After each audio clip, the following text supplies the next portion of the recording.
যদি আপনি একজন কৌতূহলী মানুষ হয়ে থাকেন তাহলে কখনো না কখনো এই প্রশ্নটা নিশ্চয়ই আপনার মাথায় এসেছে, কি তাই তো? আর যদি আপনি এই বিষয়টা ভালোভাবে জেনেও থাকেন তাহলে হয়তো আপনি এটা জানেন না যে পৃথিবী কেন সর্বদা সূর্যের চারদিকে প্রদক্ষিণ করে চলেছে। যদি আপনি এই বিষয়গুলো না জেনে থাকেন তাহলে ভিডিওটা অবশ্যই মনোযোগ দিয়ে দেখুন। এদিক ওদিকের কথা না বলে চলুন আপনাদের এই বিষয়টা ভালোভাবে বুঝিয়ে বলি। এই অ্যানিমেশন ভিডিওটা দেখুন। আপনারা নিশ্চয়ই দেখতে পাচ্ছেন যে পৃথিবী সূর্যের চারদিকে ঘুরছে, আর পৃথিবীর নিচে কিছুই নেই, একদম ফাঁকা অনন্ত মহাকাশ। বাস্তবেও কিন্তু পৃথিবী এমনটাই। তাহলে সেটা কোন শক্তি যার জন্য পৃথিবী কখনো সূর্যের মাধ্যাকর্ষণ ক্ষেত্রকে ছাড়তে পারে না? আর কেন পৃথিবী সর্বদা সূর্যের চারদিকে ঘুরতে থাকে? একবার এটা ভাবুন যে পৃথিবী যদি সূর্যের মাধ্যাকর্ষণ শক্তির সাহায্যে বাঁধা থাকে তাহলে পৃথিবী সূর্যের মাধ্যাকর্ষণ শক্তির সাহায্যে সূর্যের ভিতর ঢুকে যায় না কেন? এটা একটা মজাদার প্রশ্ন, তাই না?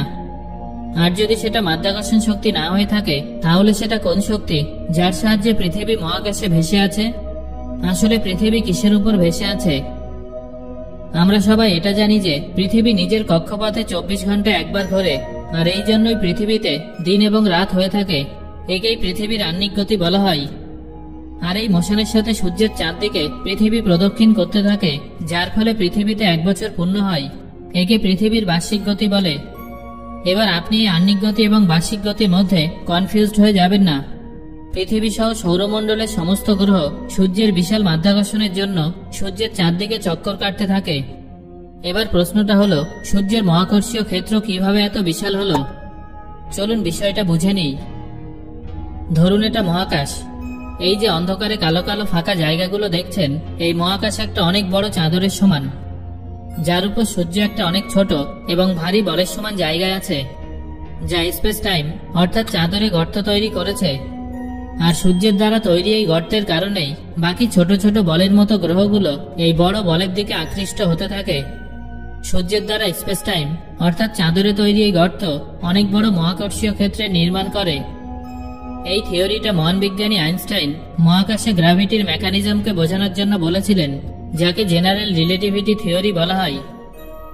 এই থিওরি অনুযায়ী স্পেস টাইমে থাকা কোনো বডি স্পেসকে সামান্য বেন্ড করে নিজের কিছু দূরত্বের মধ্যে হেলিওস্ফিয়ার রিজিয়ন তৈরি করে, যার ভিতরে কোনো পিণ্ড চলে এলে সেই বড় পিণ্ডের চক্কর কাটতে থাকে।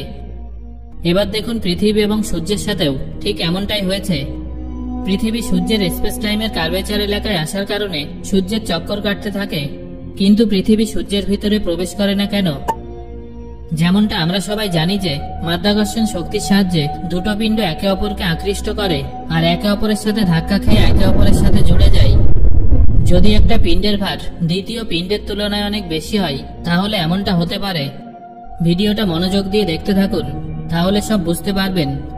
দেখুন সূর্য পুরোপুরি গোলাকার, আর পৃথিবী সূর্যের মাধ্যাকর্ষণের কারণেই সূর্যের সাথে জুড়ে আছে। সূর্য এখন যে স্থানে উপস্থিত আছে, যদি সূর্য সেখানে না থাকে তাহলে পৃথিবী একেবারে অনন্ত মহাকাশে ট্রাভেল করতে থাকবে। কিন্তু সূর্য গোল এবং পৃথিবীর ঘোরার গতিও অনেক বেশি। এই জন্য পৃথিবী যেই সূর্যের এক কার্ভেচার পয়েন্ট থেকে অপর কার্ভেচার পয়েন্টে পৌঁছায়, সূর্যের কার্ভেচারের কারণে সে সূর্যের গোল কার্ভের দিকে নামতে থাকে। অর্থাৎ গোল সূর্যের কক্ষপথের দিকে ঘূর্ণায়মান আমাদের পৃথিবী সূর্যের চারদিকে ক্রমাগত চক্কর কাটতে থাকে। আর এই কারণেই পৃথিবী সূর্যের সাথে বাঁধা অবস্থায় মহাকাশে টিকে আছে। আর এই একই কারণেই পৃথিবীর চারদিকে ঘুরতে থাকা স্যাটেলাইটগুলোও পৃথিবীর চারদিকে চক্কর কাটতে থাকে। তারা কখনো পৃথিবীকে ছাড়ে না, কারণ পৃথিবী গোলাকার, আর সেগুলো ক্রমাগত পৃথিবীর গোলাকার পৃষ্ঠতলের দিকে নামতে থাকে। আর পৃথিবীর মাধ্যাকর্ষণ শক্তির সাহায্যে পৃথিবীর সাথে জুড়ে থাকে। সো বন্ধুরা, এবার আমাকে কমেন্ট করে জানান এই বিষয়গুলো কি আপনি আগে থেকে জানতেন? আর ভিডিওটা ভালো লাগলে একটা লাইক করুন এবং বন্ধুদের সাথে শেয়ার করুন।